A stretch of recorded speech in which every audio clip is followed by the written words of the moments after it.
All right. So again, thank you everybody for showing up. I'm not quite sure when the stream kicks in and after I hit stream and when YouTube clicks in and gets that going. But anyway, we'll just get it going. And I'm sure everybody that's watching the recorded version, it's just going to be this weird blurred intro. But anyway, hello everybody. Welcome to Live Scribbles with Jonathan. You can check out my website and my work at the usual places, jonathanrector.com.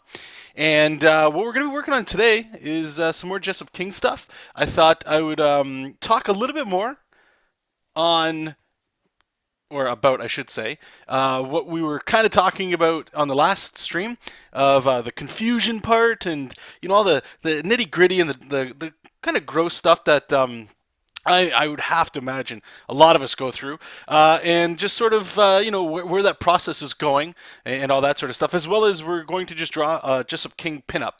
And what the pinup is going to be, I have an idea of what I wanted it to do or what I wanted it to be. It's a very simple one. It's a classic pose that is done everywhere, and it's, and a lot of illustration. We'll get to it. We'll do all that stuff. But I wanted to start theming these videos anyway. So I don't know how many videos this will be or how many weeks.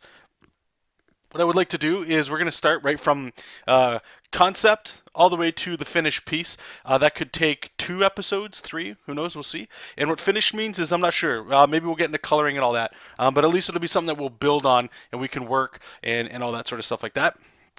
And the only plugging I really have to do this week is if you head on over to patreon.com/Jonathan Rector, or again, just go to my website, it's there. I've been uploading stuff pretty regularly now, almost every 2 weeks. And just a real quick overview of what the tiers are. Actually, I should probably just let me do this real quick here. Patreon.com. I'm just going to bring up my Patreon here just so you guys can see. So it's not just this blank screen that we're staring at. Have I been telling you guys? No, there we go. Okay, so let's just bring it over here.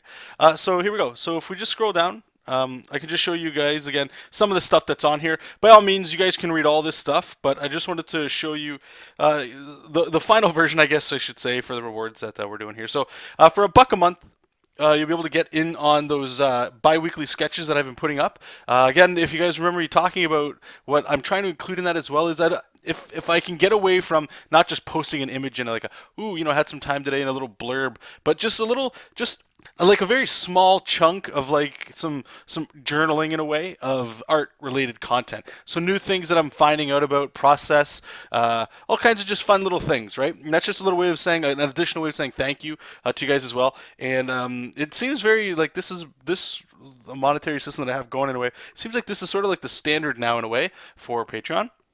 The $3 one, it's the exact same thing. You'll get all that good stuff, plus the process stuff of comic book stuff. And that will be released, I believe it's next week will be the first one. And I might do 2 just to make up for the whole month. And that one's I think it's like every 2 weeks. We get a little update on that. And then the other stuff, this stuff you guys can go into. I don't want to, start talking about all that stuff. If you wanted to do any of these, thank you. That'd be awesome. But right here, these are really the ones that I think most people are interested in. So if you want to check that out, that's cool too. And hello, everybody in the chat. It's good seeing you guys again. All right, so let's get into this. So we're back in Photoshop. And I think last week we were even in... What were we in last week? Manga Studio. I was going to write the person's name down, but I for whatever reason, just a lapse in judgment, didn't remember to do so. But if you guys remember, I talk a lot about, like Photoshop's awesome. I do enjoy Photoshop, working in it, blah, blah, blah, all this stuff. But what ends up happening is the more I draw, right? I'm just doing some scribbles here. Eventually, it's not going to happen now because we just loaded Photoshop. But if I start making like a lot of like brush strokes and stuff, it might start doing like weird shapes, or when I'm turning layers on and off, it just gets really laggy and stuff like that.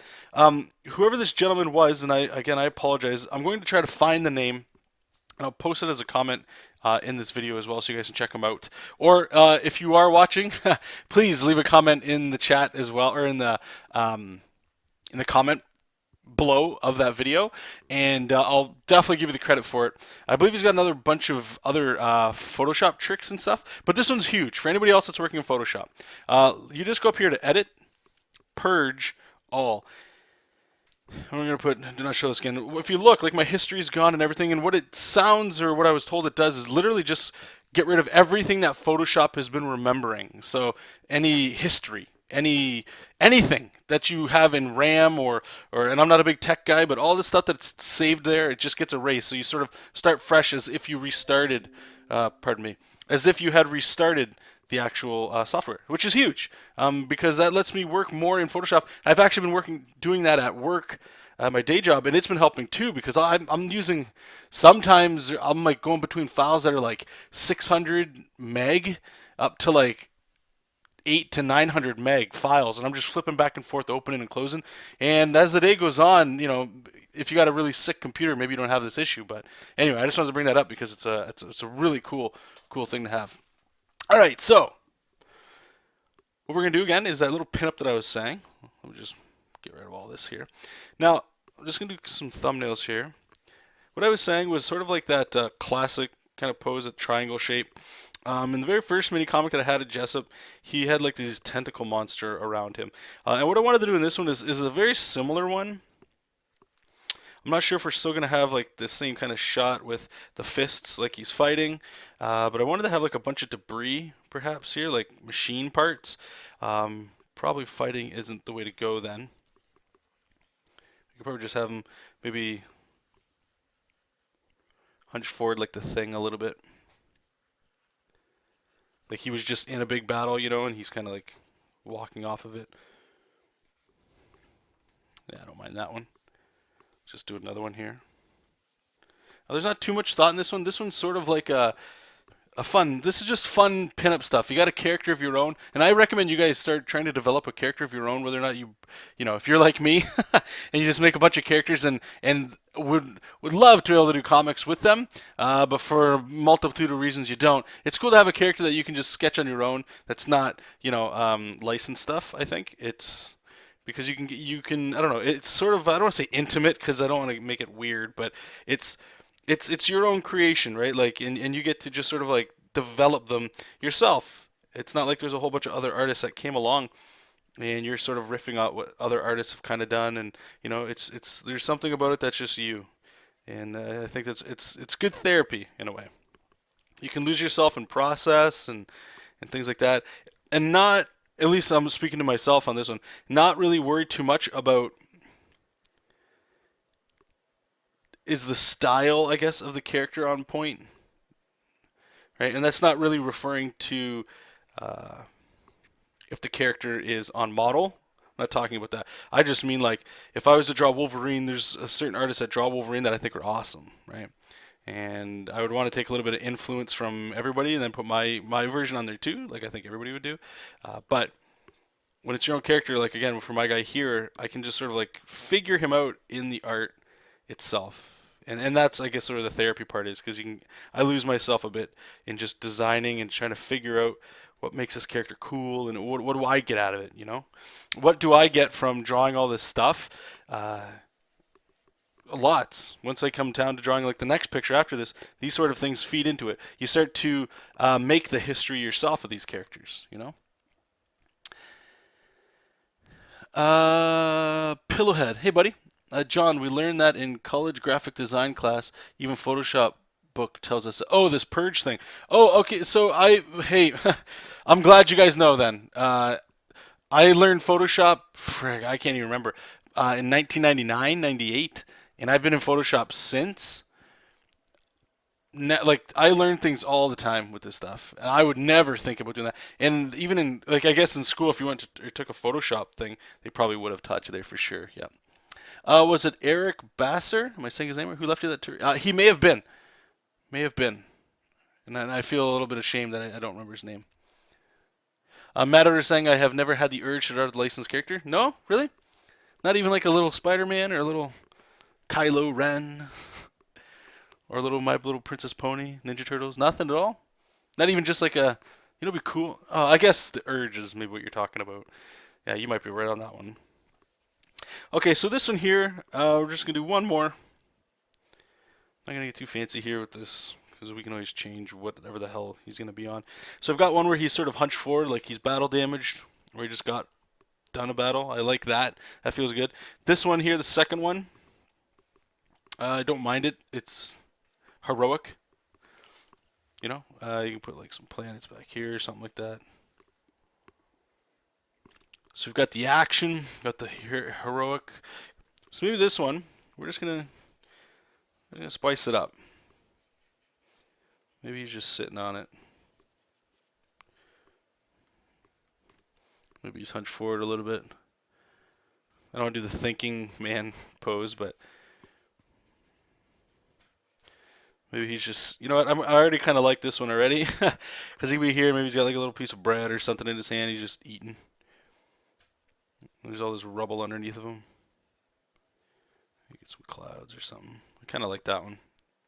This one's got, so here we go. So the first one's got a lot of like the classic, it's in every kind of comic book stuff. Second one, same, I would say. The third one is sort of a deviation from it a bit. You know, it's, to me, it's just, it sort of goes back to what I was talking about. And a friend of mine, whoops, his name is Sid, and we were talking, and I don't say I knew this, but I felt this without saying it, because it's not a discussion I don't think I get to have with a lot of people, because they don't really do comics or storytelling in a lot of ways, you know. And that's where he was talking about like manga, and we were just sort of talking about like this sort of stuff here, like this third one, where it's the characters just sort of chilling in their own environment. Maybe they're on a picnic, maybe they're walking, you know, through a forest, or they're just doing what they do. That's not really part of the plot that we always see these characters in, and that's one's awesome, because what I dig about that is that's the character, right? Like that's the story, like why you care about them. Like, so for this first one, let's say it's again the Thing from Fantastic Four. This pose, like even if he was just this is him on a normal day, that's cool. He's still doing like that's he's always ready to just snap into action, right? Like he's an immovable rock, and that's cool, and that's telling the character and stuff. They're all that. But this third one, we're gonna end up doing the third one. I just like it so much. But it's different to the point where it's like he's just relaxing. It's not getting ready to go on a fight. Not he didn't just win a fight. Just relaxing. Just having a snack, you know. And there's just something about that because it's not action, because it's not anything. It's just the character. I don't know. It feels really really cool to me. So, what's the story? Da-da. Hey, thanks for joining in, Matthew. Van saying YouTube actually lets me know when John is streaming. No, no, awesome. Yeah, Patreon, I guess for some people. There's other streams. I guess it's maybe it was just me. I don't know, because I am subscribed to some people, and I would get an email on Patreon saying, "Hey, guess what? We're streaming," and it would be fine. But for me, I don't know why. It was just like not everybody. I think just some people were getting that. So we're just gonna scale her up here to the 11 by 17 board. Looks good. And I'm actually going to do one other thing with this, and we're going to just add a little rule of thirds composition part to this. Even though the composition I think is fine, I'm just going to put one other element in there, and you guys will be able to see that as well. Nimrod saying subplot. Yeah, you could totally have things like this to be a subplot, right? This actually here, for anybody that's I noticed this in trying to learn about writing and stuff, you know, storytelling, and I came across, like, it's the internet, one link goes to another, and people were talking about the X-Files as well as Buffy the Vampire Slayer. And the example they were talking about was Monster of the Week. Now, you might not have monsters in your story, it might be action event of the week or what, or the better way of turning it is the monster of the week is the story. So let's use the X-Files as an example. So we'll just say the first season. The first season, there's a plot. It starts about are there aliens? And by the end, you have some sort of conclusion to yes or no or maybe, right? But that story plays itself out. So let's say it's 12 episodes. So throughout those 12 episodes, not every episode is about that plot, about the aliens, right? They sprinkle it out. Now, the in-between episodes are the monster of the week. Is it ghosts? Is it paranormal blank? Is the boogeyman real, right? But what makes those cool is because they're unique. But what they do is they put the characters in a situation that's not the plot, right? And what that allows you to do is lets the characters breathe in these situations that aren't, again, the plot, and they make those episodes make the characters richer, and they're very important, I think. And unfortunately, and I'm just painting in broad strokes here. Let me just type this here: 3x3 grid. But like when we buy our like even Ninja Turtles, I buy that every month. there's the occasional issue that's a little slow because there's a lot of talking, right? And I find when I buy issues of comics, I don't really want the monster of the week myself. I'd rather just have like the whatever the plot is be what it is. Excuse me.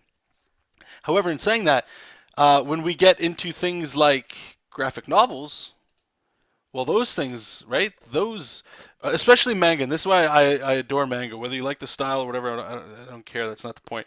But because of the amount of pages you have in there, there's so much more room to have these moments where the characters just be the characters and you learn about them. You can have these scenes where it's just they're walking through a field and they're picking apples. Like that doesn't, to me, that doesn't sound very enjoyable or interesting at all. However, there's definitely something to that if you want it, and not all stories need it. Absolutely.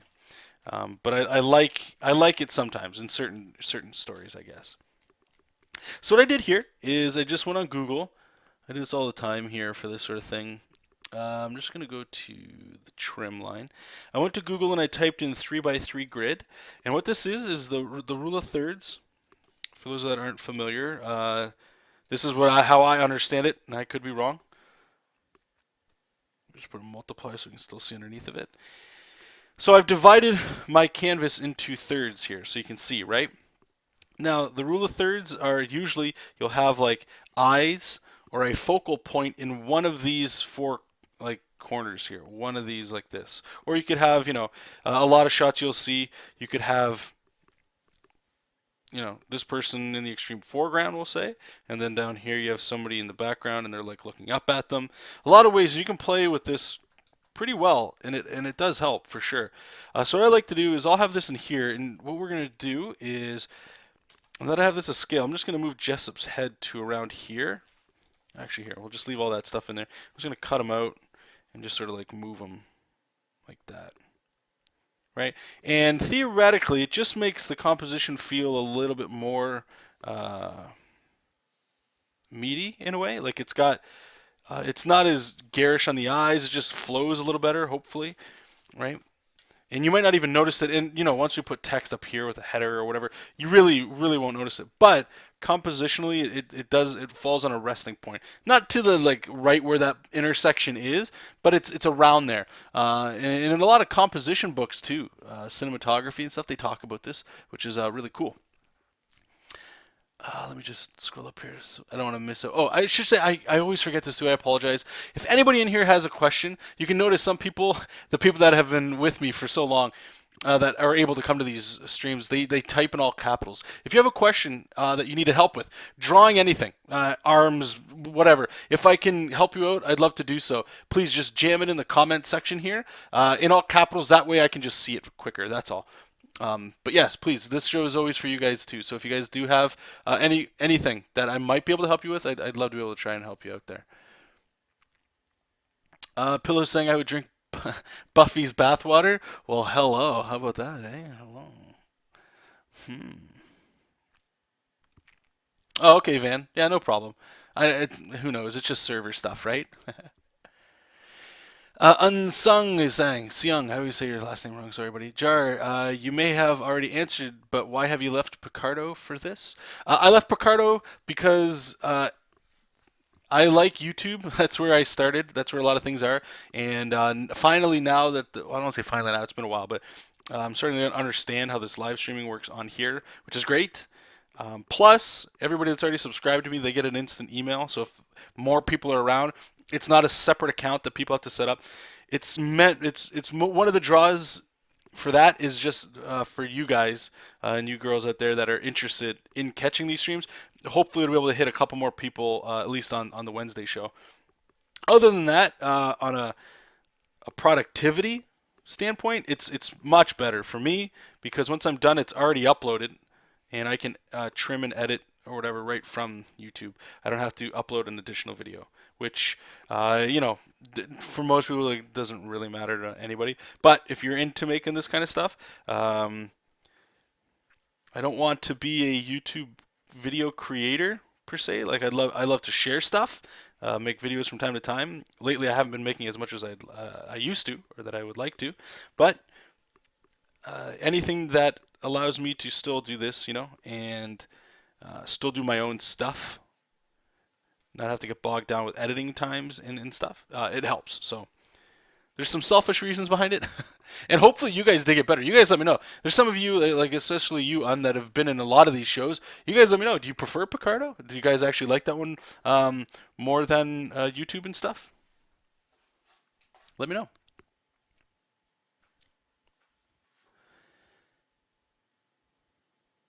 Is John selling?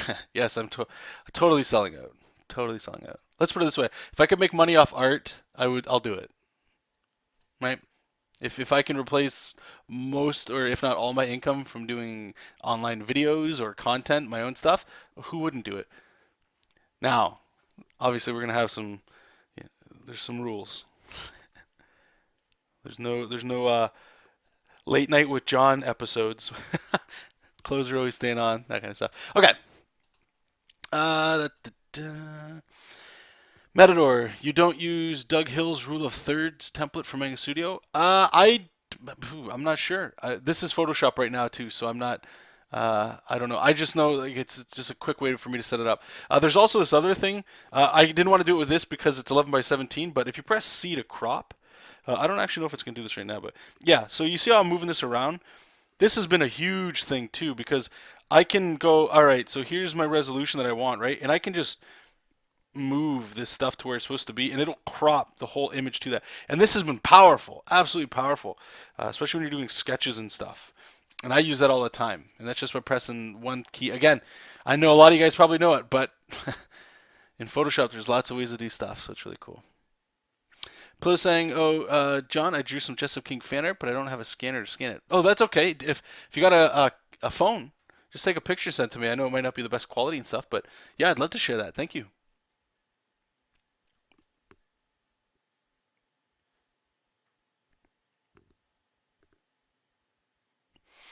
Rick is saying, personally, Picardo just felt more relaxed more than YouTube, but you understand my reasoning. No, that's cool. That's cool. Well, yeah, I mean, for me, I know YouTube's more comfortable for me because I'm around there. I can understand it once if you guys continue to come back and such. It becomes a little bit easier, I guess. I suppose it just I know watching videos on YouTube is one thing, but once you're in YouTube for a while, it's kind of like everything just sort of blends together. So I'm kind of figuring out what we had here.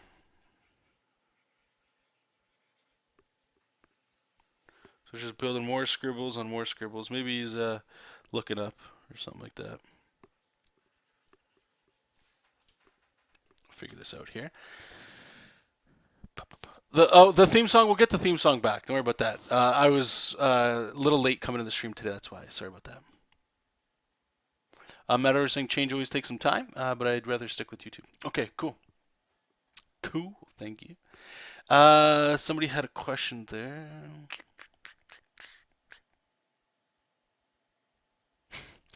Donald's cutting right to the fat and just telling straight talk here. Okay, so Q Light is asking about female hair. I'm horrible at it. Help, please. And Donald's saying, draw more hair. Okay, so let's do that. Let me actually get a file open here so I can help you guys out with something a little bit more appropriate here. But yes, what Donald's saying, 100% is always going to be helpful. There's two things that I usually always say when it comes to learning how to draw because I'm continually trying to still learn how to draw. Is there's two ways you're always going to get better at drawing anything. I don't care what it is you want. Unless you're one of the rare people that have this thing called talent, which I think a lot of artists don't have. They're just very hard workers. There's a difference there, okay? The talented people, they can just pick it up, and they're genuinely they're the rare people. They're like the Jim Lees. They're the just the people that just come out and their art is always what's his is it Kim Jong Il? Is that how you say his name, or am I mixing him up with somebody? It's the guy that can just draw like panorama views with a pen, like just draw, and it's the most beautiful looking stuff. But okay, so if unless you're that person, you're probably not here, right? Usually, you're probably working. But other than that, it's just draw as much and every day as much as you can until it hurts and it sucks. You don't want to do it. That mixed with keep asking questions. So as long as you're doing those two things, you are good to go. That's it. Other than that, it's time. So I'm not the best at drawing hair. I'll show you my process. I'm sure that's all we can ask for. So let's just draw a quick head. Now, female hair, there's a couple things I like to do that I wouldn't do with men. However, in saying that, there is always the same principles because hair is the same. Hair is always going to act in a certain way. Let's just erase some of this here. Okay, so let's turn it blue. Oops. All right, so usually when you get your skull and whatever, I like to start with a hairline. And it doesn't have to be perfect. It's just going to let you know everybody's got a hairline, and it makes a lot of your work a little easier. We're actually going to do a little bit of this. Notice a little bit of lag. See if it helps. So with the hairline, no matter what, everything comes from that hairline, and you're pretty much good. So you can draw anime, right? You can draw like crazy animated hair as long as it's all puffing off there, right? You can get like that sort of style. But I'm going to go with the traditional sort of illustration comic book style sort of stuff. So what I like to do with female hair is always like to have like some sort of waviness in it, even if it's a short haircut. So the easy one that I always do is you pick somewhere in the middle and you do like this sort of like swoopy thing. Okay? And this is just like a flap of hair. Is the way I like to think of it. It's like pieces of paper that we add texture to it, which is probably really weird. I think a lot of people like, and it makes sense to draw hair like this, you know, like, but it tends to look pretty whack. So when you get this flap, what you can do now is you can put like all these other strands underneath of that hair like that, okay? And thinking of like the piece of paper, it's a 3D shape. So that's why I'm trying to do this, like right here where it looks like it bends down and it flaps into another piece of hair like that. And we'll just do it on the other side as well. And you can get, get a little fun with it. I fill sketchbooks of this stuff all the time, just scribbling hair and faces, just anything, right? And you're going to find your little shortcuts for it. And the ladies usually, comb their hair back. This is just one hairstyle for sure. And it all puffs out over the side. Maybe the bangs kind of come in. And if paper doesn't work for you, it's probably more appropriate here too, is like thinking of it like ribbon. So in the back, like we could have it coming here, but then it's a lot of layering really. Right, like the illusion of layering. So that's one way of doing it. The other way is, so I have this, and let's sort of pick a hairstyle for her. Let's say it's a little bit more spiky. So I'm just going to sketch it in, especially when you're doing digital. You'll always be able to do this. So we're going to say everything's kind of like getting brought up here. Maybe it's shaved on the side. Right, that's cool. It's going to come back here. Maybe she's got a little bit of like a ponytail. Right. And let's just lower the opacity. We'll just draw over top of it here. So just pick one again and just find a spot that it's all going to get pinched to. I like to think of it again with paper or ribbon and folds of clothing, because the same rules sort of apply. Like find a pinch point or an area that it's all stemming from and being pulled to. Right, like all down here in her head is being, that's where it starts, and it's being pulled up, combed in a direction, right? So we comb this way, and then she's gonna have the little shaved part of her head back here.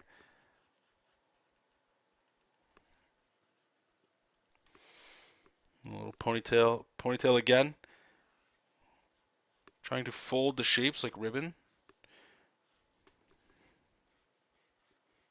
And remembering, like right in here is all being pulled, so we can probably get like a bunch of lines that kind of come in here. And I'm going pretty quick with it, right? So hopefully that helps. I mean, we could keep going into this stuff like that, but I'm hoping just like a sort of, what is it? Kim Jong-il is the ruler of... Oh man, sorry about that. Oh, that's awesome. Hey, you guys all know that really awesome artist? Kim Jong-il. Oh wow, one of those days, eh? Anyway, I hope. Oh my god. I hope this helped you in some way. So like, yeah, this could be like an action chick or a lady that likes the ladies kind of haircut. That's fine. Doesn't matter. It could be a guy's haircut. Really, doesn't matter. Any of these could be guys' haircuts. So I'm hoping just like that idea of what I was saying there. So think of like flowing ribbons, paper, like sheets of it, I guess, or just thicker ribbons might be a better way. And then the push and the pull. If you can think of just like going in terms of like this here, right? And then here is going to be what we wouldn't see. It'll go into the other side of it like that. And drawing ribbon take a little bit of time, a little bit of practice, but it'll pay off big time.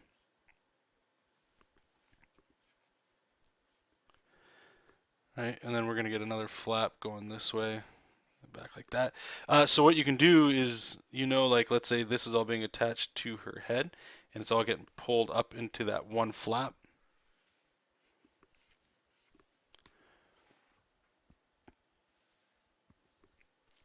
And just doing a lot of practice of that. Like this might not even look like hair, and it really doesn't. But there's certain elements in it that, for me, I think can help with drawing hair. Kim Jong Il. Oh my God. Okay, so let's see. Thank you guys, everybody that's just lighting the chat up here. I really appreciate it. It's awesome. Meep. I hope you're not still seeing a blurry screen. That's not good. Rick, have you ever worked with the process of line sculpting, such as Keenan Lafferty does it? I do. I actually do quite a lot of that at work. Not so much in comic book work. I know he does it. That's just his style for comic books. But I prefer like the line art style. So not really with the work I do, but at my day job, there's a lot more painting going on, and things that require color, and it's video game stuff, right? So the rules are a little different.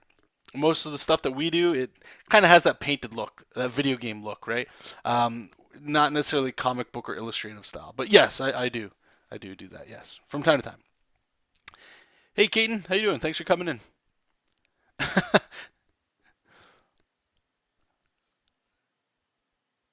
Oh, okay. His name is Jung Ji Kim, not Kim Jong Il.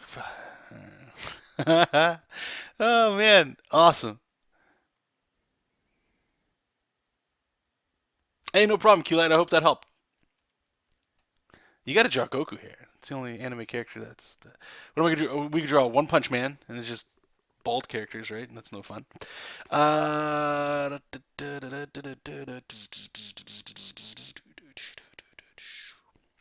Okay.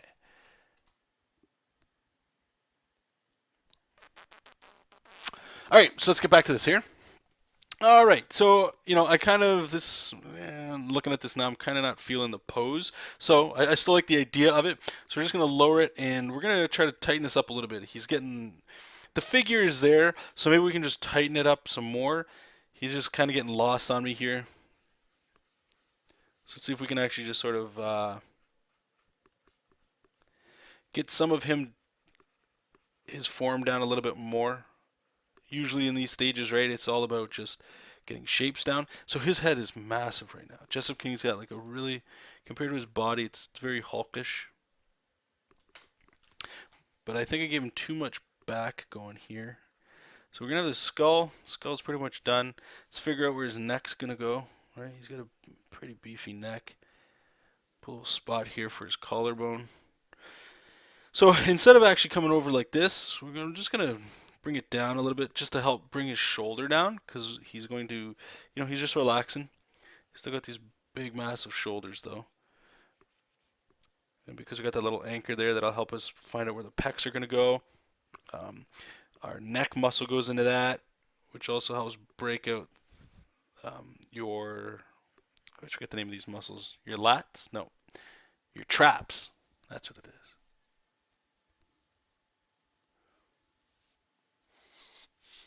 So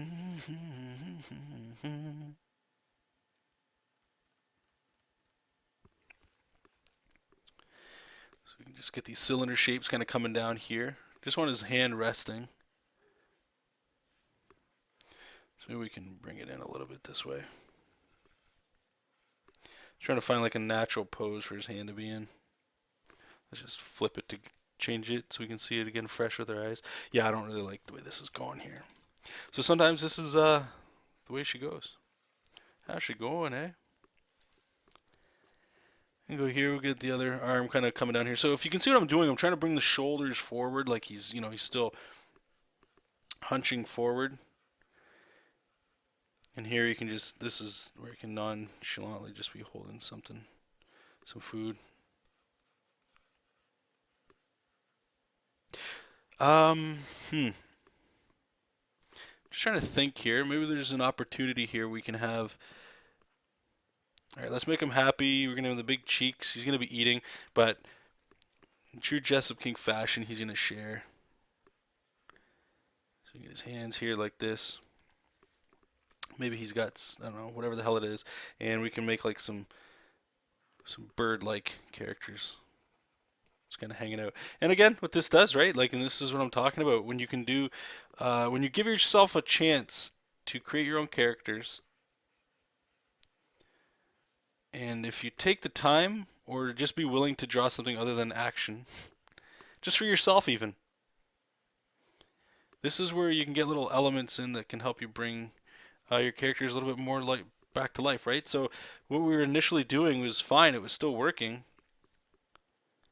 But now, for me anyway, I feel like the image is going to be a little bit more richer, just because now it's him the way we know him, right? Like he's always, for those of you that don't know him, because the comic's not out and stuff, but he's all about like life, and experiencing not like the thrills necessarily of life, but interested in living things, and everything should coexist with each other and all that kind of stuff. So with thinking like that, this sort of shot helps, in a myriad of ways. It helps show some character that way. It also helps show the world that he's in.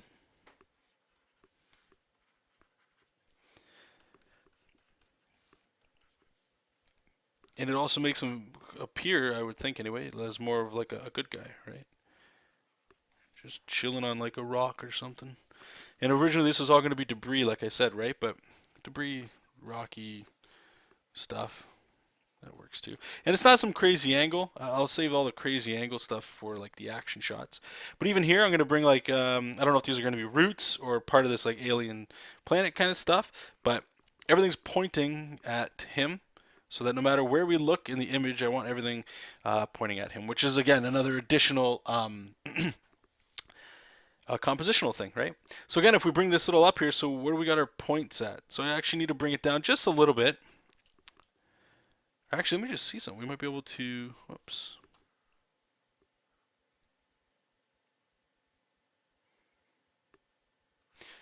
I was just trying to think here. I just want it to be more in his face. Yeah, that's cool. So what we can do is I'm just going to bring from the, remember most people's eyes, they start at the left and they go to the right. So what if we can, this is where we'll start to get like the flow to go this way. And it's sci-fi, so if it's sci-fi, it's probably got to have like a sun and a moon or a multiple versions, right? And maybe we could put like some mountains in the distance or something, I don't know. I don't want everything he does. I've been looking back at some of the art that I've been doing and stuff, and everything's like rocks and simple backgrounds. I would like to be able to, as much as I'm kind of not hesitant, but it's easier. Like, look at this. It's this. The background for this is very character driven. It's functional background. It's not detail background, right? Like, I would love to, since it's gonna be like a science fantasy sort of story. I want those elaborate locations and stuff. So this is looking a little better here. Feeling a little bit more confident about this now. Let me just go ahead and catch up with you guys here.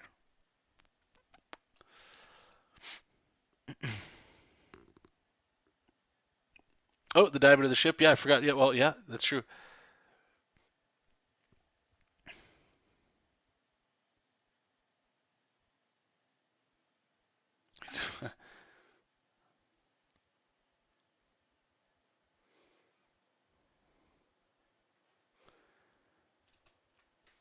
Okay, so we got that. I just want to flip it here too, just to get a fresh eye.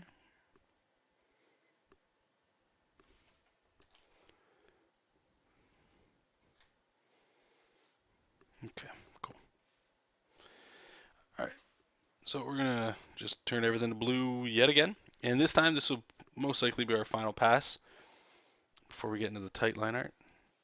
So this is where now that like the general like all the thought is really done here right now. It's just sort of like the study part of the work that you've studied, where you can go in and go, okay, so how does this stuff all come together? So give him his nose. And I'm going to share with you guys. I'm still working on it. It's almost done. It's nothing, it's not amazing or anything. It's just for me of it's like a model sheet. Little pictures of what Jessup looks like when he's eating, when he's crying, when he's mad. I've shared with you guys before because he's got no mouth. I never really show a mouth. The easiest way when he's happy or normal, it's just like almost a Super Mario kind of. It's like this, and you get his little eyes, right? But when he's mad, you can still do the same eyes like that, and we just turn it down. Like it's a very subtle thing. It looks like an open mouth right here, right? So that'd be his head. That'd be his head. But it's just the subtle cues like that that help give him his little character, right? So we just change this because we need his cheeks to be pretty full from the food he's eating. So we're gonna push his mustache way up.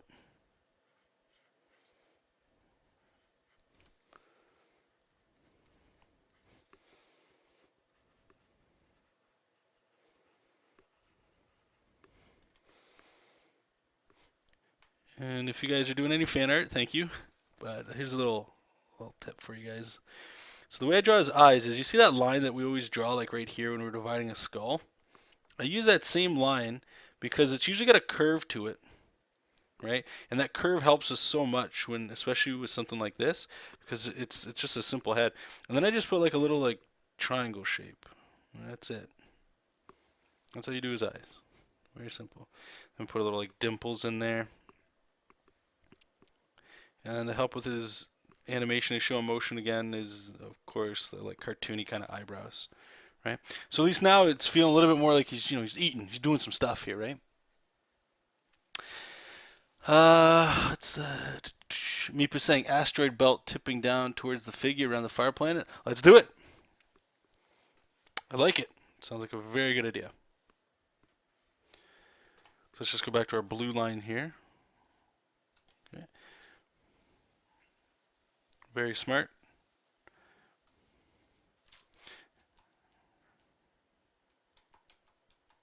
Feels good.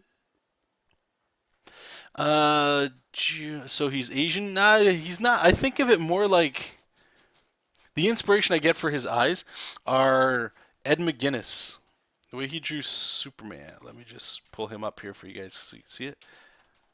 I thought there's something about Superman with squinty eyes that just, I don't know, to me it feels more like Superman. Right here. Right? And he's very Jessup King-ish. Really, this body is pretty much what if I was to guess, like, pretty close to it.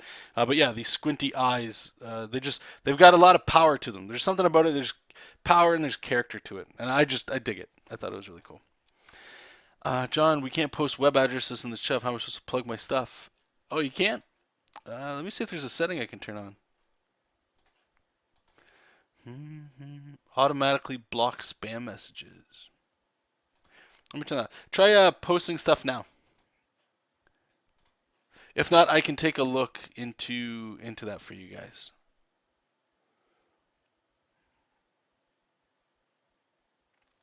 Or do what Donald's saying for sure. Just write whatever it is and then write in commas .comic. People have to do a little bit of work, so a sense of focus with the squint. That's right. All right. Oops, the wrong layer. So let's get his head coming up here.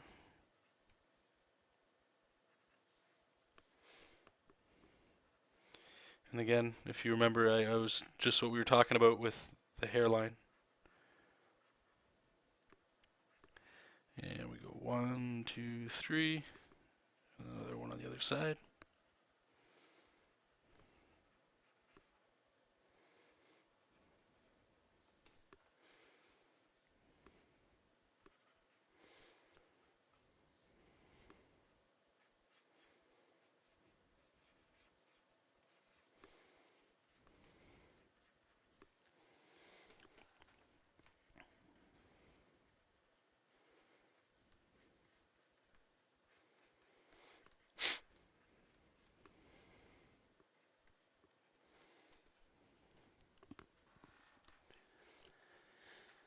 This doesn't work. Sorry about that.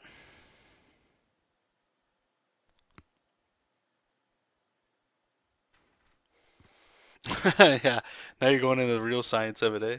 Why is he really squinting?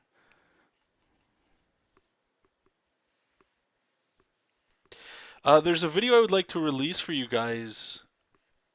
I'm going to shoot to record it tomorrow. A little bit of prep work. It's not a lot. It's this project. What's the word I want to look for?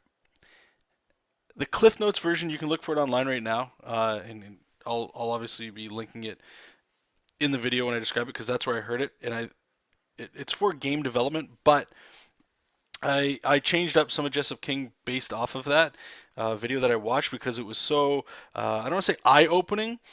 Again, it's one of those things where it feels like that's how it should be, and you guys, I hope you agree with me, but usually when you're not sure if you should do something or if something's weird, something feels off, then you're kind of like, maybe there's something not right about that.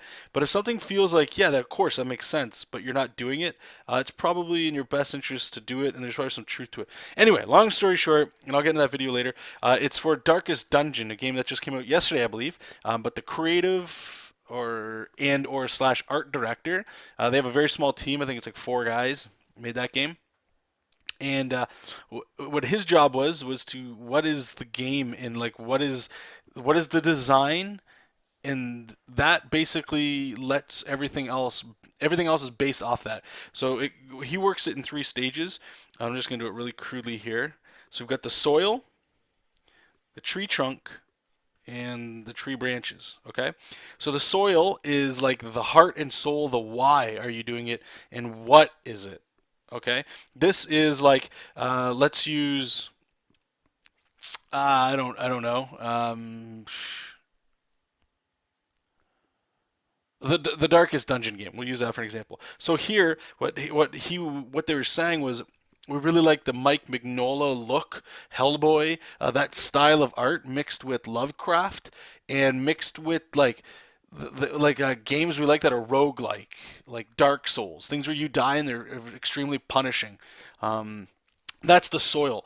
So what when you put all that together, what grows from that? What grows from that is the tree, right? And the tree is the trunk. That's the thing.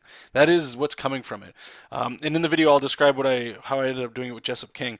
So the soil, the pieces I was putting in there, like Mass Effect, the things that I love, and from all of those influences in the why comes the project. So JESOP King comes from that stuff. Now the branches are all of the things that come from that. So any kind of marketing, covers, prints, advertisements, books, all that stuff, the storylines, anything always has to think of it always going backwards. It always has to go back to where it came from. So an example would be for JESOP King.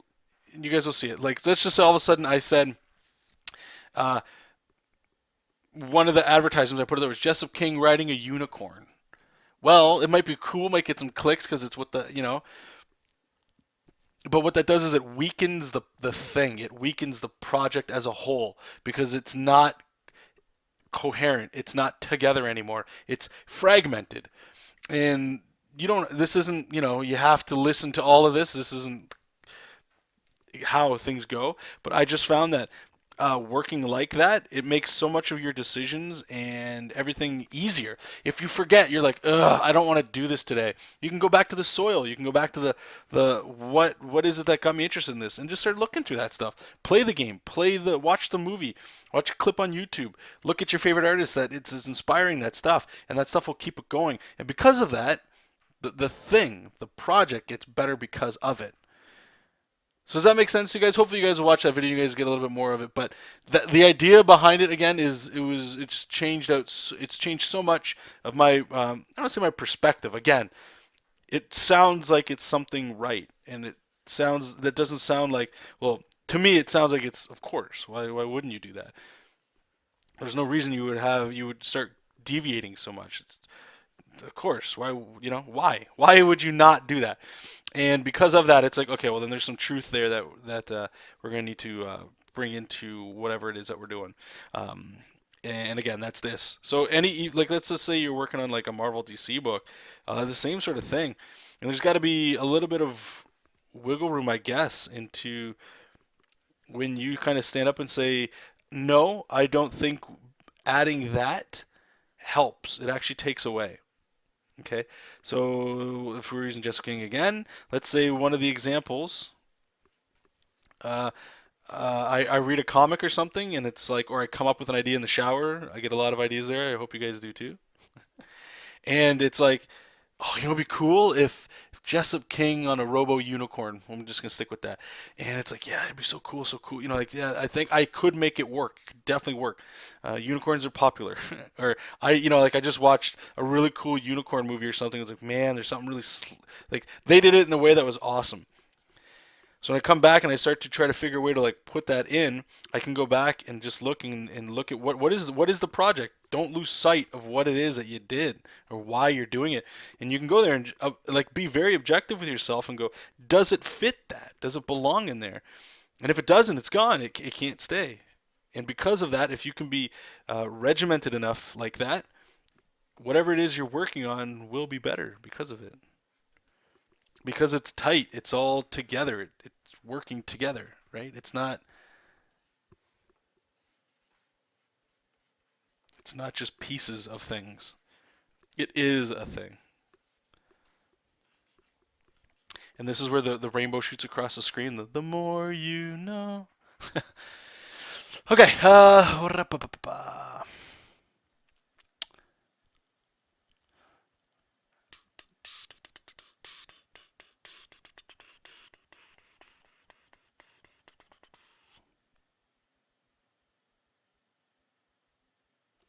All right. So here we go. We're just building up. I'm not sure about this arm. This arm right here where it's going in. I'm sure it's fine. Right here, this one, it does feel a little like could use a little bit more love. It's kind of just thrown in here. I'll probably look at some reference here before we go on to the next one. And if you guys weren't here when I said this in the beginning, what we're going to be doing for the next few weeks is we're going to see this image here all the way to completion. I don't know how many videos that'll be, 2, 3. But every live scribbles here is going to be for this, unless it's a critique show. Until we get this done, I think it'll be fun. Just to sort of see how we go through all this here. And I know I've got videos on this kind of stuff already, but it's a little bit more different. You can kind of see it in real time. And I don't know exactly what this is even for yet, or if we'll use it for anything other than just a fun little sketch. So his actual bicep, it's bigger than this, but it's looking weird there. And he's got pretty massive forearms, so we're going to shoot these out here.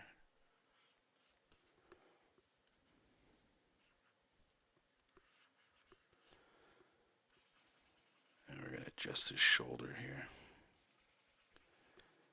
Actually, okay. We're going to redo his whole chest. The reason for that is this way I can bring his shoulder out and it's not looking like it was just like this weird growth of an arm. Alright, and then here we got to figure out, maybe we'll just do like an apple kind of thing or something.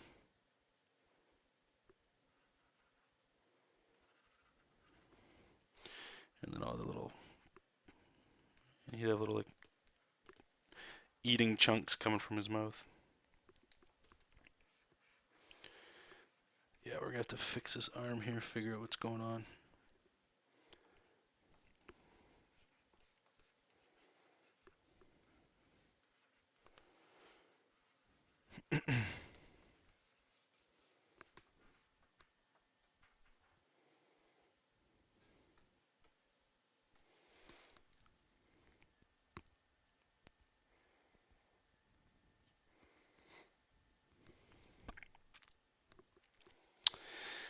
All right, and with that, you guys, that's going to be the episode for this week. So I want to say thank you for everybody that stopped in here. I hope those of you that are new to the streams, thank you so much for making it.